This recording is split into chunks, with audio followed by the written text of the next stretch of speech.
എല്ലാവർക്കും നമസ്കാരം. ഞാൻ സരിതാ മഹേശ്വരൻ.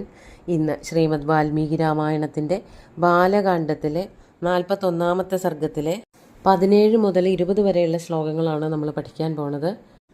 ഈ ശ്ലോകങ്ങളിൽ കുറച്ചധികം കാര്യങ്ങൾ പറയാനുണ്ട് എന്നുള്ളത് കൊണ്ടാണ് 4 ശ്ലോകമാക്കി ചുരുക്കിയത്. കഴിഞ്ഞ ദിവസം പറഞ്ഞു നിർത്തിയ കഥ, അംശുമാൻ പാതാള ലോകത്തെത്തിയിട്ട് തൻ്റെ കാരണവന്മാരായിട്ടുള്ള ചെറിയച്ഛന്മാരായിട്ടുള്ള 60,000 പേരുടെയും ഭസ്മരാശിയാണ്, ഒരു ചാരക്കൂനയാണ് കണ്ടത്.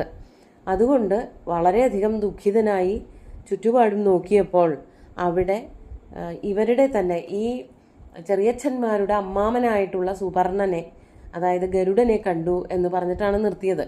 ഇനി ഗരുഡൻ എന്താണ് പറഞ്ഞു കൊടുക്കണത്? അംശുമാൻ കുട്ടിയാണ്, അവരെയൊക്കെ വെച്ച് നോക്കുമ്പോൾ ബാലകനാണ്. അപ്പോൾ കുറച്ച് ഉപദേശങ്ങൾ കൊടുക്കുകയാണ് ഗരുഡൻ. അതാണ് പറഞ്ഞു തുടങ്ങുന്നത്. 17-ാമത്തെ ശ്ലോകം നോക്കാം.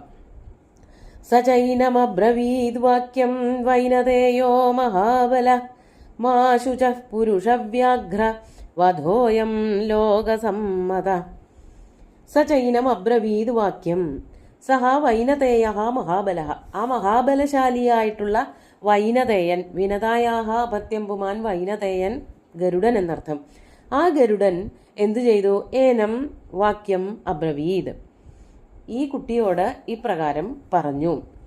എന്താ പറഞ്ഞത്? ഈ ചെറിയച്ഛന്മാരുടെ അവസ്ഥ കണ്ടിട്ട് ഉറക്കെ കരഞ്ഞു എന്നാണ് പറഞ്ഞത്. എന്നിട്ട് അവർക്ക് പിണ്ടം വയ്ക്കുന്നതിന് വേണ്ടിയിട്ട്, ഉദകക്രിയ നടത്തുന്നതിന് വേണ്ടിയിട്ട് ജലം അന്വേഷിച്ചു പോയപ്പോഴാണ് ഈ ഗരുഡനെ കണ്ടത്. അപ്പോ ഗരുഡൻ പറയാണ്, മാ ശുച പുരുഷവ്യാഘ്ര, അല്ലയോ പുരുഷവ്യാഘ്ര, മഹാപരാക്രമശാലിയായിട്ടുള്ള, അല്ലയോ അംശുമാൻ, പുരുഷന്മാരിൽ വെച്ച് ഏറ്റവും മിടുക്കനായിട്ടുള്ളവനെ, മാ ശുചഹ, നീ വിഷമിക്കേണ്ട കാര്യമില്ല.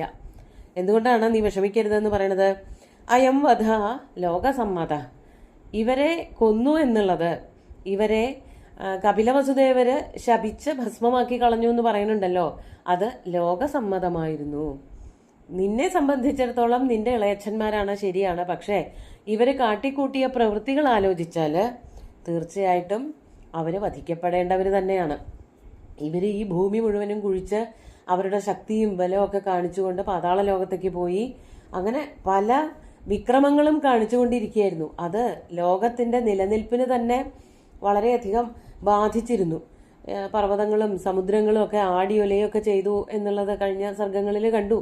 ദേവന്മാർക്കൊക്കെ പേടിയായി എന്നും അവരെ ബ്രഹ്മാവ് ആശ്വസിപ്പിച്ചു. അതിൽ ഭഗവാൻ തന്നെ അതിന് വഴി കണ്ടോളും, ഭഗവാന്റെ പത്നിയാണ് ഭൂമി എന്നുള്ളത് കൊണ്ട് എന്നൊക്കെ കണ്ടതാണ്. അപ്പൊ അതൊക്കെ പറഞ്ഞ് മനസ്സിലാക്കി കൊടുത്തു. ഇത് ലോക ജനങ്ങളെ, ലോകത്ത്, അതായത് 3 ലോകങ്ങളിലുമുള്ള ദേവാദികൾ എല്ലാവരും സമ്മതിച്ചത്, അല്ലെങ്കിൽ അവരൊക്കെ ആഗ്രഹിച്ചതായിട്ടുള്ള ഒരു വധം തന്നെയായിരുന്നു. അതാണ് ഭഗവാൻ ചെയ്തത്. നീ ദുഃഖിക്കേണ്ട കാര്യമില്ല. മാത്രമല്ല, അവരെ വധിച്ചത് ആരാണ് എന്നുള്ളത് കൂടി പറയാണ് 18-ാമത്തെ ശ്ലോകത്തില്. കപിലേന അപ്രമേയേണ ദഗ്ധാഹി മേ മഹാബലാഹ സലിലം നാർഹസി പ്രാജ്ഞ ധാതുമേഷാം ഹി ലൗകികം. ഈ മഹാബലന്മാരായിട്ടുള്ള സകര പുത്രന്മാരുണ്ടല്ലോ, 60,000 പേര്, അവരെ വധിച്ചതാരാണ്? ഇമേ മഹാബലാഹ അപ്രമേയേണ കപിലേന ദഗ്ധാഹ. അപ്രമേയനായിട്ടുള്ള, അപ്രമേയൻ എന്നുള്ളത് കൊണ്ട് അളക്കാനാവാത്ത പ്രഭാവമുള്ളവൻ ഭഗവാൻ തന്നെ, ഭഗവാൻ മഹാവിഷ്ണു കപില മുനിയായിട്ട്, കപില വസുദേവരായിട്ട് തപസ് ചെയ്യായിരുന്നല്ലോ. അവിടേക്കാണല്ലോ ഇവർ വന്നത്. അതുകൊണ്ട് ഭഗവാന്റെ ശാപം കൊണ്ട് തന്നെയാണ് ഇവര് വെന്ത് വെണ്ണീറായി പോയത്. അതുകൊണ്ട് അവർക്ക് സാധാരണ രീതിയിൽ പിണ്ടം വയ്ക്കാൻ പാടില്ല. അതാണ് ഗരുഡൻ പറഞ്ഞു കൊടുക്കുന്നത്. സലിലം നാർഹസി പ്രാജ്ഞ, അല്ലയോ അറിവുള്ളവനെ, മിടുക്കനാണ് നീ, ചില അറിവുകളെ കുട്ടിയല്ലേ, അതുകൊണ്ട് അതിൻ്റെ കുറവുണ്ടാവും. അതുകൊണ്ട് പറയാണ്, ലൗകികം സലിലം ഏഷാം ദാതും ന അർഹസി, ഇവർക്ക് ലൗകികമായിട്ടുള്ള ഉദകക്രിയ ചെയ്താൽ മതിയാവില്ല, അങ്ങനെ ചെയ്യാൻ പാടില്ല. അതായത് ഭഗവാന്റെ ശാപം കൊണ്ടാണ് ഇവർ കത്തിച്ചാമ്പലായി പോയത്.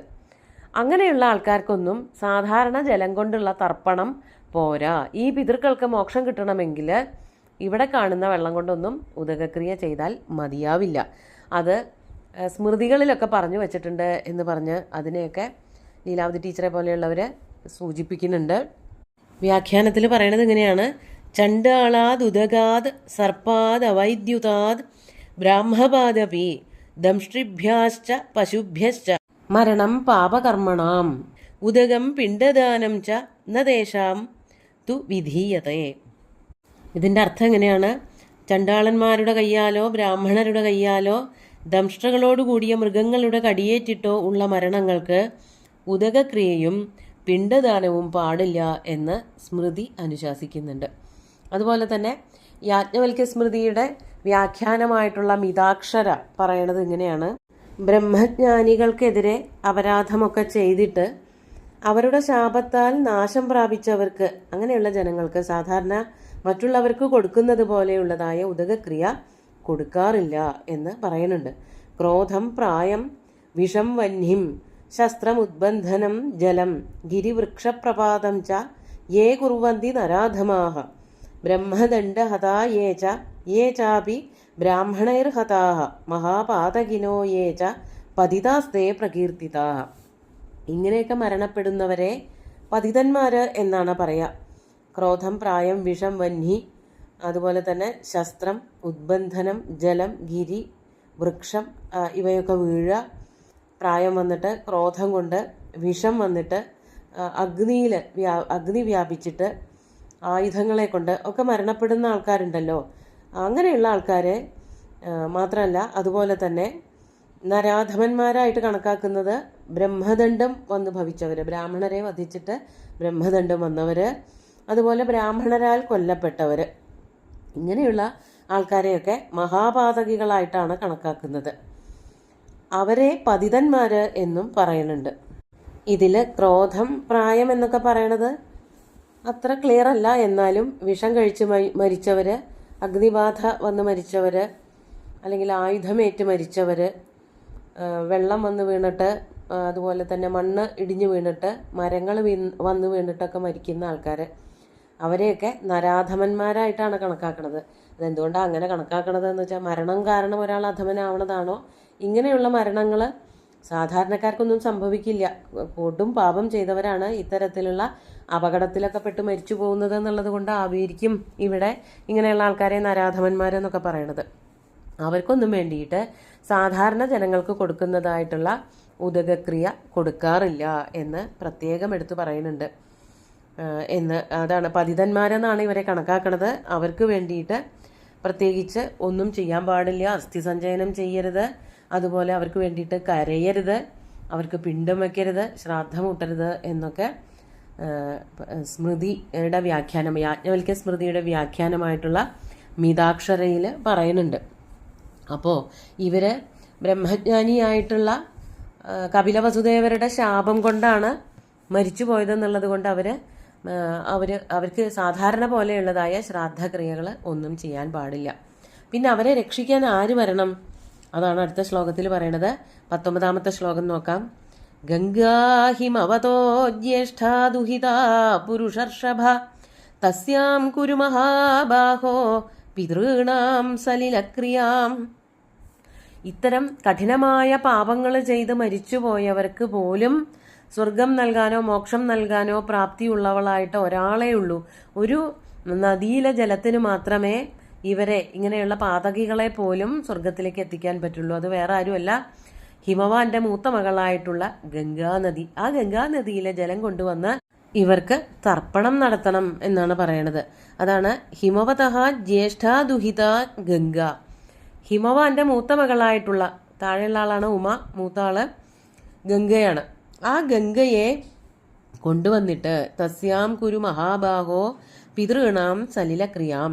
തസ്യാം എന്ന് വെച്ചാൽ ആ നദിയിൽ ഇറങ്ങിയിട്ട് ആ ജലത്തിൽ, ഗംഗാജലത്തിൽ പിതൃക്രിയ എന്ന് പറഞ്ഞാൽ ഉദകക്രിയകൾ നടത്തിയാൽ ഇവർക്ക് മോക്ഷം കിട്ടുക തന്നെ ചെയ്യും. അല്ലയോ മഹാബാഹോ, ശക്തിമാനായിട്ടുള്ള അല്ലയോ അംശുമാൻ, നീ അതാണ് ഇനി ചെയ്യേണ്ടത്. ഇവിടെ കാണുന്ന സാധാരണ ജലം കൊണ്ടൊന്നും തർപ്പണം ചെയ്താൽ മതിയാവില്ല, ഇവരുടെ പാപം നശിക്കില്ല, ഇവർക്ക് മോക്ഷം കിട്ടൂല്ല. അപ്പം അതിനു വേണ്ടിയിട്ട് ദേവഗംഗയായിട്ട് ഒഴുകിക്കൊണ്ടിരിക്കുന്ന, സ്വർഗലോകത്ത് ഒഴുകിക്കൊണ്ടിരിക്കുന്നവളായ ഗംഗാനദിയെ ഈ പാതാള ലോകത്തിലേക്ക് കൊണ്ടുവരണം എന്ന് ഉപദേശിക്കുകയാണ്. 20ാമത്തെ ശ്ലോകം നോക്കാം. അതിൽ 3 വരികളുണ്ട്. ഭസ്മരാശീകൃതാനേതാൻ പ്ലാവയേൽ ലോകപാവനി തയാ ക്ലിന്നമിദം ഭസ്മ ഗംഗയാ ലോകകാന്തയാ ഷഷ്ടിം പുത്രസഹസ്രാണി സ്വർഗലോകം ഗമിഷ്യതി. ഇതൊക്കെയാണ് ഗരുഡൻ പറഞ്ഞു കൊടുക്കുന്നത്. ഏതാൻ ഭസ്മരാശീകൃതാൻ ലോകപാവനി പ്ലവയേത്. ഇങ്ങനെ ചാരക്കൂനകളായി കിടക്കുന്ന ഈ 60,000 സകരപുത്രന്മാരെയും, അതാണ് ഭസ്മരാശീകൃതാൻ, ഭസ്മരാശി ചാരക്കൂമ്പാരം, അങ്ങനെ കിടക്കുന്നവരായിട്ടുള്ള ആ 60,000 പേരെയും ലോകപാവനി ഗംഗ, ലോകത്തിനെ മുഴുവനും ശുദ്ധീകരിക്കുന്നവളായിട്ടുള്ള ഗംഗാനദി പ്ലവയേത്, പ്ലവയേത് എന്ന് പറഞ്ഞാൽ തരണം ചെയ്യിക്കും, സ്വർഗത്തിലേക്ക് അല്ലെങ്കിൽ മോക്ഷത്തിലേക്ക് എത്തിക്കും. എങ്ങനെ? തയാ ക്ലിന്നമിദം ഭസ്മ ഗംഗയാ ലോകകാന്തയ. അതിനെന്ത് വേണം? ഗംഗ എന്ന് പറഞ്ഞ ആ ലോകകാന്തയായിട്ടുള്ള, എല്ലാവർക്കും ബഹുമാന്യയായിട്ടുള്ള, എല്ലാവർക്കും വളരെ സ്നേഹവും ഇഷ്ടവുമൊക്കെ ഉള്ളവളായ അങ്ങനെയുള്ള ഗംഗാനദി എന്ത് ചെയ്യണം? ഈ ഭസ്മത്തിലേക്ക് വന്ന് ഒഴുകണം. തയാ ക്ലിന്നം, തയാ ഗംഗയ, ആ ഗംഗാനദിയാൽ ക്ലിന്നമായിരിക്കുക. ക്ലിന്നമാവുക എന്ന് വെച്ചാൽ നനയ. അങ്ങനെ ഈ ഭസ്മത്തിലേക്ക് ഗംഗാനദി വന്ന് ഒഴുകിയാൽ ആ ഭസ്മം മുഴുവനും നേർത്ത് അലിഞ്ഞു പോവുമല്ലോ. അങ്ങനെ വരുമ്പോൾ മാത്രമേ അവർക്ക് ഈ ഇഹലോകത്തെ കർമ്മങ്ങളൊക്കെ തീർന്ന് സ്വർഗത്തിലേക്ക് പോകാൻ സാധിക്കുള്ളൂ. അങ്ങനെ ഷഷ്ടിം പുത്രസഹസ്രാണി, ഈ 60,000 സകരപുത്രന്മാരും സ്വർഗലോകം ഗമിഷ്യതി, സ്വർഗത്തിലേക്ക് പോകും. അതിന് ഒരാൾ വിചാരിക്കണം, ദേവഗംഗ തന്നെ വരണം. ആ ഗംഗാനദി ഈ ഭസ്മത്തിലേക്ക് വന്നൊഴുകി ഈ ഇളയച്ഛന്മാരെ 60,000 പേരെയും സ്വർഗത്തിലേക്ക് കൊണ്ടുപോകും. അതിന് ഗംഗാനദി തന്നെ വരണം എന്നാണ് ഈ സകരപുത്രന്മാരുടെ അമ്മാമനായിട്ടുള്ള ഗരുഡൻ അംശുമാനെ ഉപദേശിക്കുന്നത്. നമുക്ക് ഇന്നത്തെ ശ്ലോകങ്ങൾ ഒന്നുകൂടി ചൊല്ലി നോക്കാം. സചൈനമബ്രവീദ് വാക്യം വൈനതേയോ മഹാബല മാ ശുചഃ പുരുഷവ്യാഘ്ര വധോയം ലോകസമ്മത കപിലേന അപ്രമേയേണ ദഗ്ധാ ഹി മേ മഹാബലാഃ സലിലം നർഹസി പ്രാജ്ഞ ദാതുമേഷാം ഹി ലൗകികം ഗംഗാ ഹിമവതോ ജ്യേഷ്ഠാ ദുഹിതാ പുരുഷർഷഭ തസ്യാം കുരു മഹാബാഹോ പിതॄണാം സലിലക്രിയാം ഭസ്മരാശീകൃതാനേതാൻ പ്ലാവയേല്ലോകപാവനി തയാ ക്ലിന്നമിദം ഭസ്മ ഗംഗയാ ലോകകാന്തയാ ഷഷ്ടിം പുത്രസഹസ്രാണി സ്വർഗലോകം ഗമിഷ്യതി. ഇനി ബാക്കി ഉപദേശങ്ങൾ എന്തൊക്കെയാണ് ഗരുഡൻ അംശുമാന് കൊടുക്കുന്നത് എന്നുള്ളത് അടുത്ത ദിവസം നോക്കാം. സുന്ദരമായിട്ടുള്ള ശ്ലോകങ്ങളെല്ലാം ഭഗവാൻ ശ്രീരാമചന്ദ്രൻ്റെ കാൽക്കൽ അർപ്പിച്ചുകൊണ്ട് ഗുരുവായൂരപ്പനെ സാഷ്ടാംഗം നമസ്കരിച്ചുകൊണ്ട് എല്ലാവർക്കും ശുഭദിനം നേർന്നു നിർത്തട്ടെ. നന്ദി.